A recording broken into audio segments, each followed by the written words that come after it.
It's Mayor President Joel Robideaux who is joining us for a few minutes today. Sir, good morning. Thanks for taking the time for us. Sure. Good morning, Bernie. Thanks for allowing me to give y'all some information. Yeah, I want to ask, what has it been like these last couple of days, and what's the new information that we know now that we can share with folks? Yeah, and I'm not sure that there was anything new from late yesterday. You know, we're still worried about the Mermentau over for the southwest part of the parish. We've got the debris contract just about ready to get implemented for the pickup. That will start on Monday. We have, you know, a lot of the shelter issues that we're going through and trying to get FEMA up and going, where there's temporary housing that's going to come online at some point, so we can start to transition people off of cots and actually get them into bed. Mm-hmm. And so, you know, all those things that you know need to get taken care of, we're kind of pushing them forward. Feels kind of like trial by fire, I guess, a little bit, huh? Well, it's definitely that. I mean, certainly, you know, something that I hope I don't have to experience again. But I've been, you know, so, you know, pleasantly overwhelmed with the response of the community. It's just made the job so much easier with the volunteer effort. It's incredible. Yeah, and it is. It's amazing what folks are doing for one another and just the variety of different things. So, all right, let's talk about the trash thing. So likely by Monday it should be ready to go with that in place.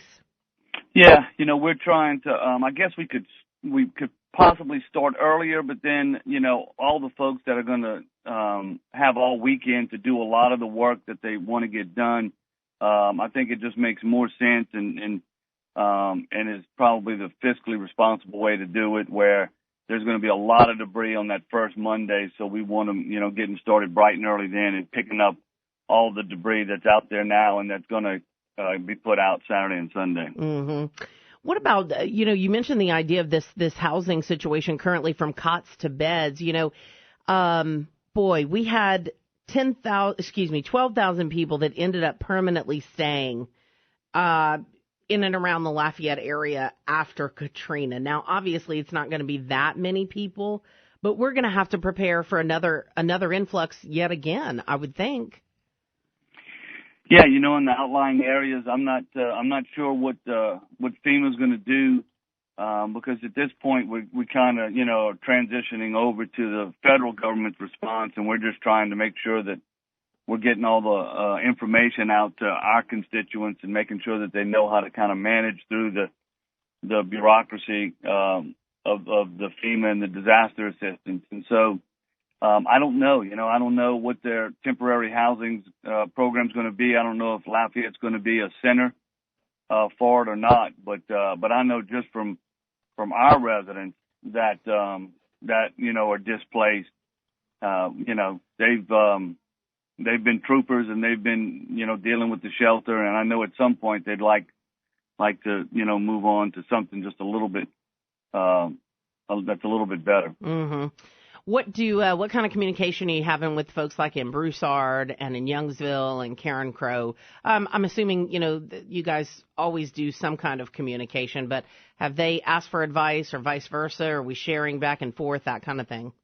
Oh, yeah. We try to have a briefing with them every day or multiple times a day.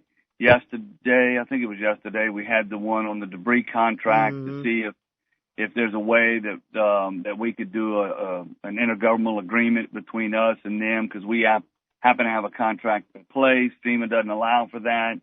So then we were with them trying to figure out if there's some emergency provisions that the federal government has so that Youngsville can get something done quickly rather than having to go through the public bid process. Ultimately, they'll have to go through the public bid process, but there is, you know, some emergency provisions that allow them to do something on a quicker basis. So they actually are in the process of doing that, and I'm sure they'll be picking up by this weekend also. Excellent. That's excellent.